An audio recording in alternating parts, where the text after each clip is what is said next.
First of all, hello everyone. Here we are with the chapter number 11 from your textbook, Electric Current Through Conductors. Chapter will be there for 4 marks without option, for 6 marks with option as per your theory part. This chapter we are going to discuss into two subparts. In first part, we are going to discuss these all things, that is electric current, flow of current, drip velocity, Ohm's law, its limitations, electric energy and power, resistor and rheostat. Let's start one by one. The valence electrons become delocalized when a large number of atoms come together in a metal. These are the conduction electrons or free electrons constituting an electric current when a potential difference is applied across the conductor. Now what is electric current? Basically, electric current is the rate of flow of charge. When charges flow, they can be positive or negative. The direction of conventional current is taken as the direction a positive charge will flow. Therefore, the net charge flowing in forward direction is either plus Q or minus Q. Overall, it will become Q plus minus Q minus. Now, we know that for a steady current flow, this flow of charge quantity is directly proportional to the time. The ratio of charge upon time is called as current. If I consider Q is the flows past a given point in a wire in a time t, then electric current is given by I is equal to Q by T. According to the units of charge and time, the unit of current can be written as Coulomb per second, but it's actually fundamental quantity. So current has unit which called as the fundamental unit, and it is ampere. So ampere is equal to Coulomb per second.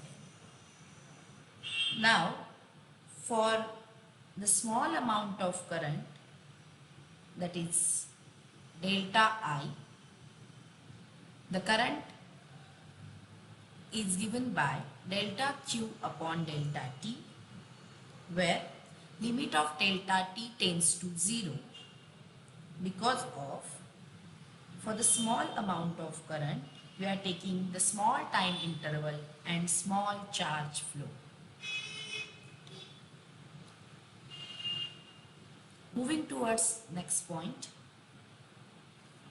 when we discuss voltage, current and resistance, at that time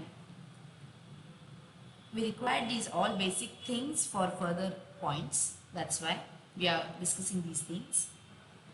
Voltage is the amount of energy per charge move electrons in one point to another in a circuit. We measured that voltage in a volts. Current is the rate of flow of charge and measured in amperes.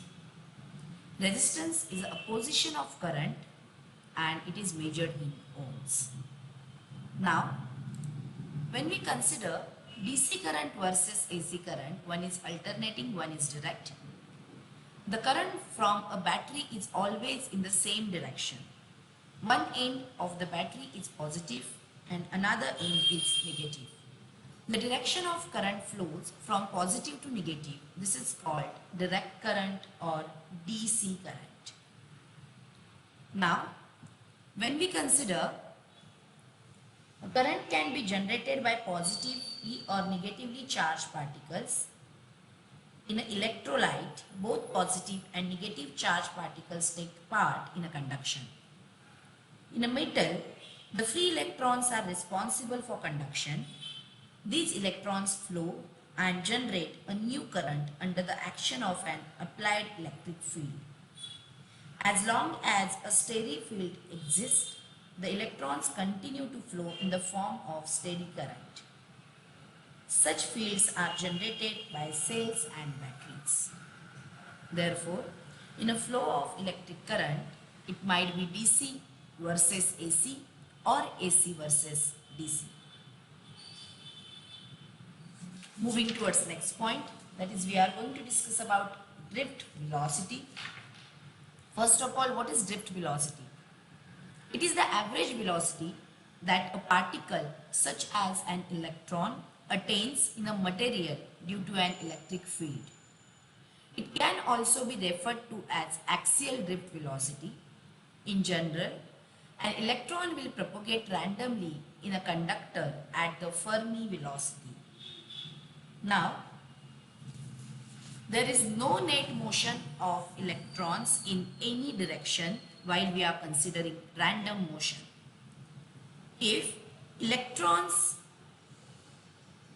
are moving in an electric field which is applied along the length of, let us consider copper rod, and current is set up in the rod, these electrons still moving randomly but tend to drift in a particular direction.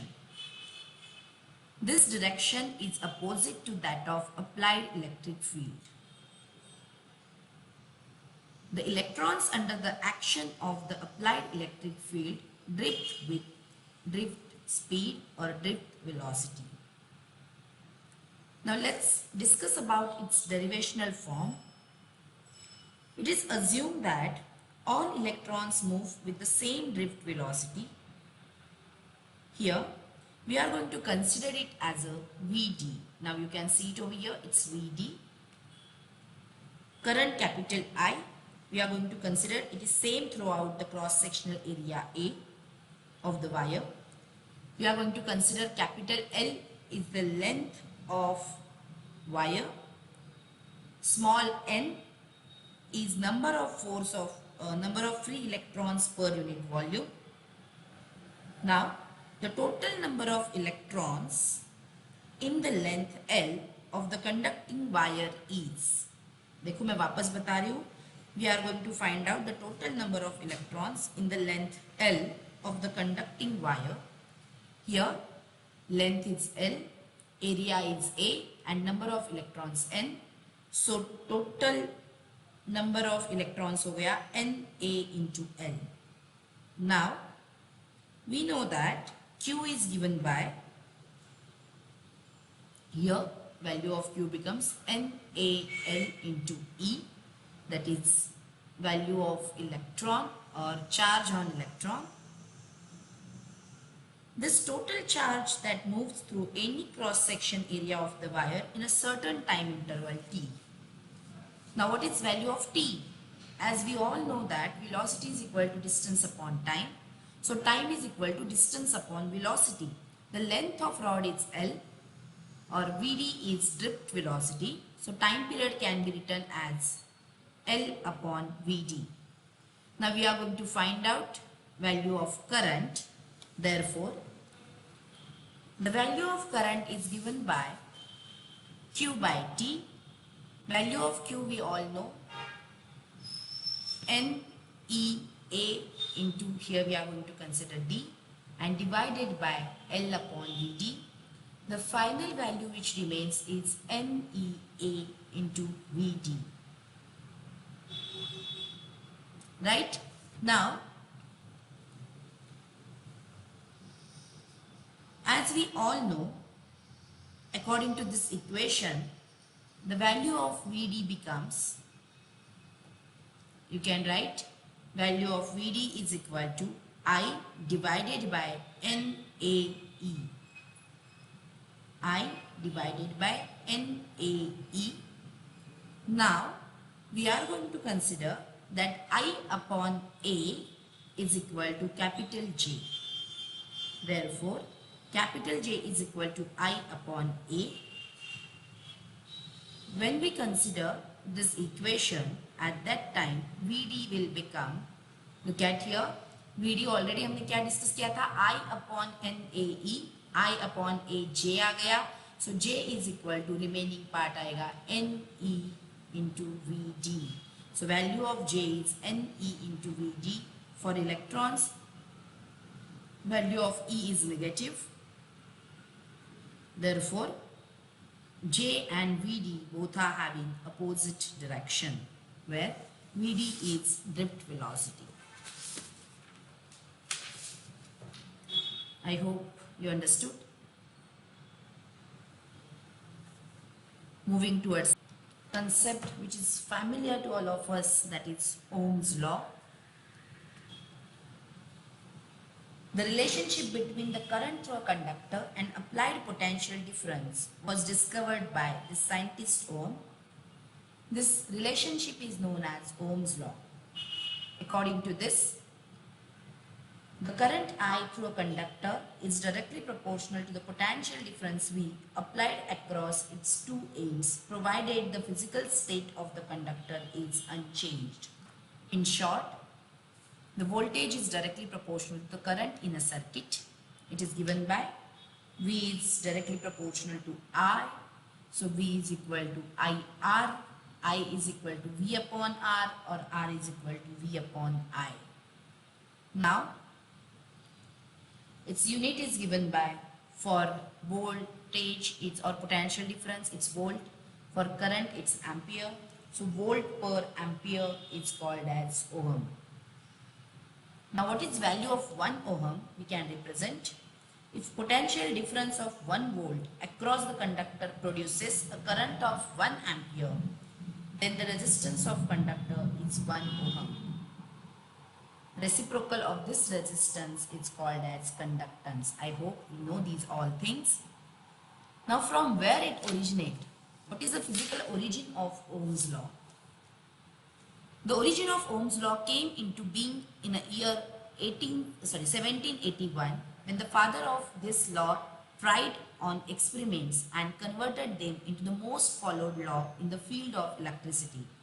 He did it by measuring the quantity of current that was flowing in the conductor and also measuring the voltage or potential difference between 2 points and seeing that if they are proportional to each other with certain or slight differences, which was covered by the proportionality constant, and this proportionality constant was resistance. This is where he came up with the law that the potential difference or voltage was the product of resistance and the current. For that, here we are going to consider an electron of mass m subjected to an electric field E. The force experienced by the electron, as we all know that E is equal to F upon E. Therefore, value of F can become E into capital E, जहाँ पे small e होता है charge on electron and capital E होता है electric field intensity. Now, the acceleration is given by F is equal to ma, therefore A is equal to F upon m. Now, let's substitute value of F over here. A will become E into E divided by m. The type of collision the conduction electrons undergo is such that the drift velocity attained before the collision has nothing to do with after collision velocity. After the collision, the electron will move in a random direction but still drift in the direction opposite to E bar. We are going to consider tau is the average time between two successive collisions. Therefore, on an average, the electrons will acquire the drift velocity Vd is equal to. If we consider A is equal to V upon T, that is acceleration is equal to velocity divided by time, then velocity can be written as acceleration into time. Now, we are going to substitute this value in given equation. As we all know, Vd is equal to A into tau. Value of A is E upon m. So value of Vd becomes capital E into tau divided by m. Now we already had discussion on equation of drift velocity, which is given by J upon Ne. So when you compare these both equations, you can write J upon Ne is equal to E capital E tau divided by m. So here we are going to calculate value of capital E, which becomes mj divided by E square n into tau. But we can write this E is equal to rho into J, where we consider this whole term as rho, that is rho is equal to m upon E square n into tau. That rho is resistivity of material. For given material, this m, n, E square and tau will be constant. Therefore, this value of rho is also constant. So we can write this rho is independent of electric field intensity or the externally applied electric field. So basically, this is all about where the Ohm's law was originated, or physical origin of Ohm's law. As we all know that whenever there is advantages, there are few disadvantages, there are few limitations also. So here we are going to discuss about these limitations only of Ohm's law. This law is valid for conductors at constant temperature. This resistance of conductor increases with temperature. Therefore, for a changing temperature, the VI graph for a conductor will be non-linear. Non-ohmic device बोलते हैं इसको. In case of insulators, Ohm's law is not followed at all. Insulators do not conduct at all. But when a very high voltage is applied across an insulator, dielectric breakdown occurs and all of a sudden current begins to flow.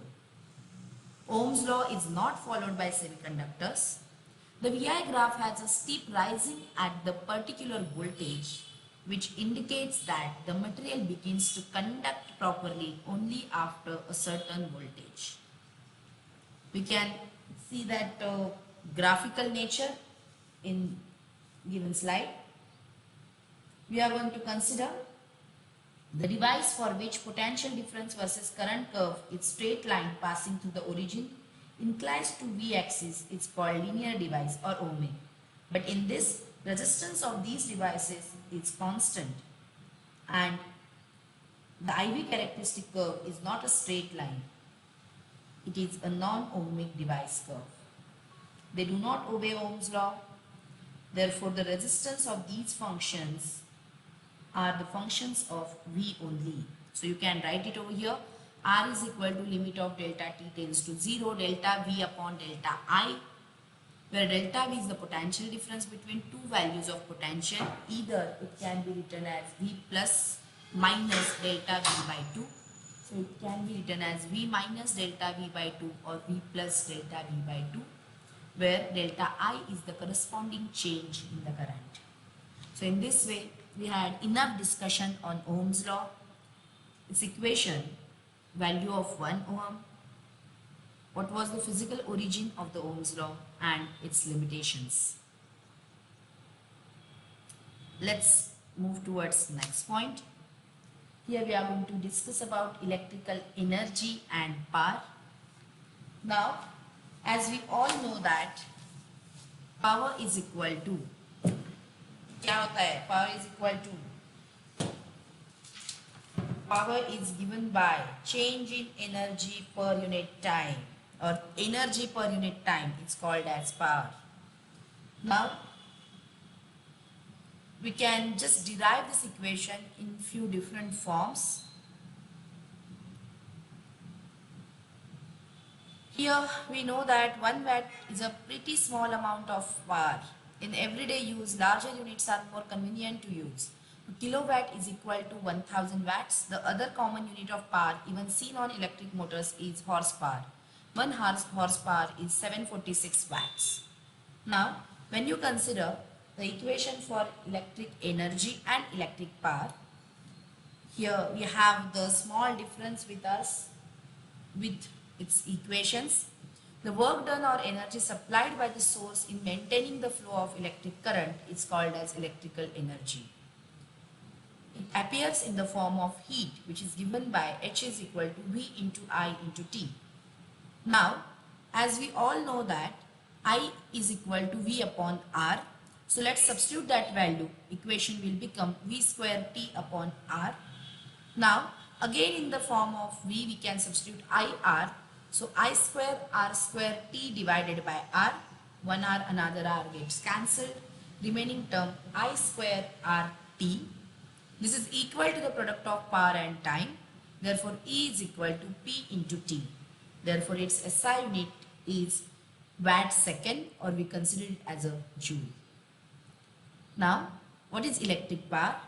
The time rate at which the electric energy is consumed or dissipated by an electric device is called electric power. It is given by P is equal to V into I, V square upon I, because of in place of I we are going to substitute V upon R. So this will become again I square R square upon R, that is I square R. It is equal to the rate of doing work by an energy source. So P is equal to work done upon time. Unit is joule per second, or we consider it as a watt. For the same applied voltage, P and R are inversely proportional. So basically, in this term, the formula for power is given by V into I, where V is voltage or potential difference and I is current. Therefore, volt ampere can be again another unit of power, which is again called as the watt.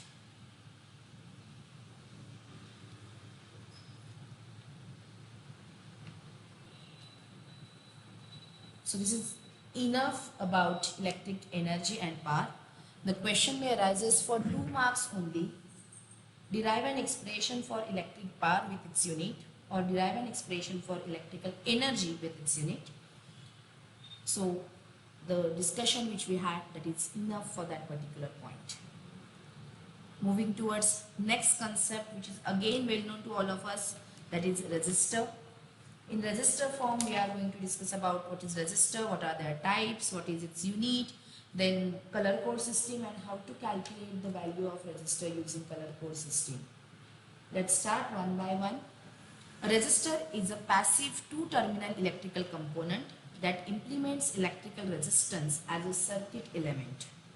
The ratio of the voltage applied across the resistor's terminals to the intensity of the current through the circuit is called resistance.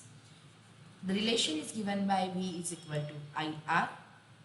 There are basically two types of resistances, not in detail for our studies, but it's there. Fixed resistor and variable resistor.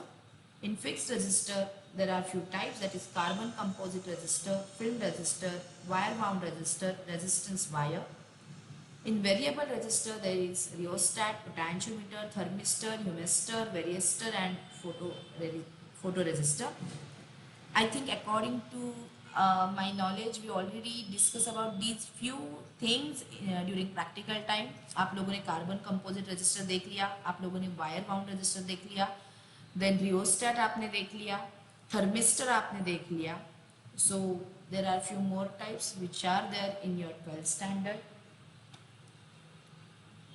Its unit is ohm, and the symbol is like this for fixed resistor, and for variable resistor is different one.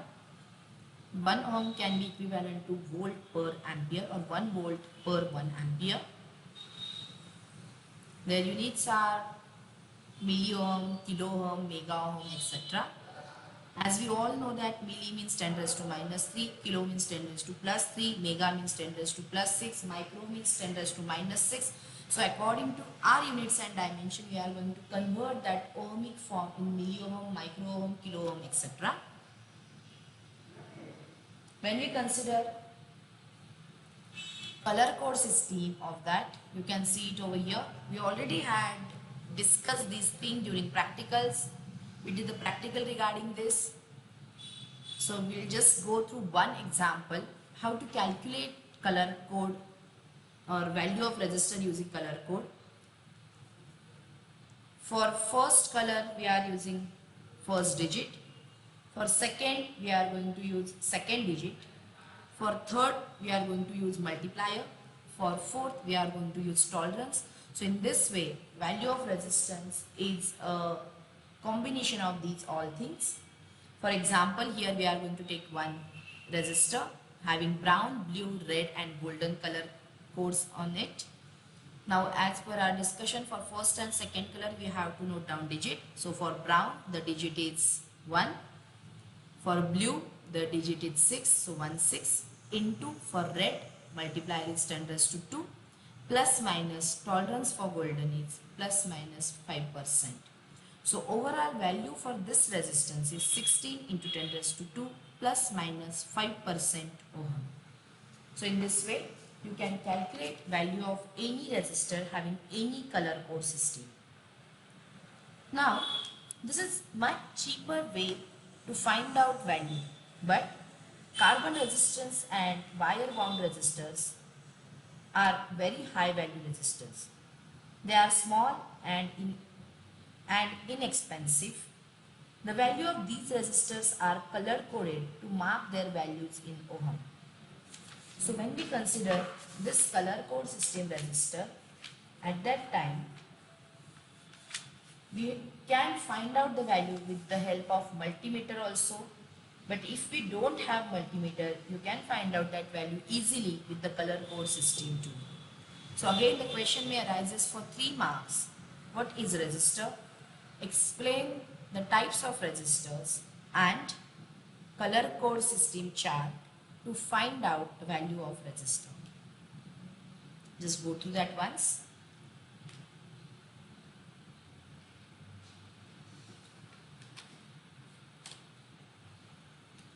The last point which we are going to discuss in this chapter, in this lecture, is rheostat. Just now we had discussion on rheostat. Rheostat is a type of resistor or application of resistor called as the variable resistor. What is rheostat? Rheostat is an adjustable resistor used in applications that require adjustment of current or varying of the resistance in an electric circuit. A special type of rheostat is the potentiometer. A rheostat used in applications that require adjustment of current or resistance in an electric circuit. It is used to adjust potential difference between 2 points in a circuit, change the intensity of lights and control the speed of motors and many more applications. Its resistive element can be a metal wire or a ribbon, carbon films or a conducting liquid depending upon the applications. In hi-fi equipments, rheostats are used for the volume control too. So in this way, we discuss n number of things related to current. We had discussion on what is electric current.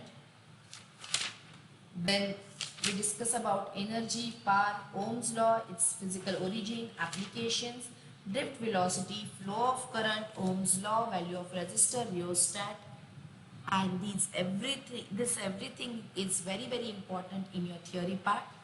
Please go through that chapter. For any doubt, you can always contact us. I hope you understood everything.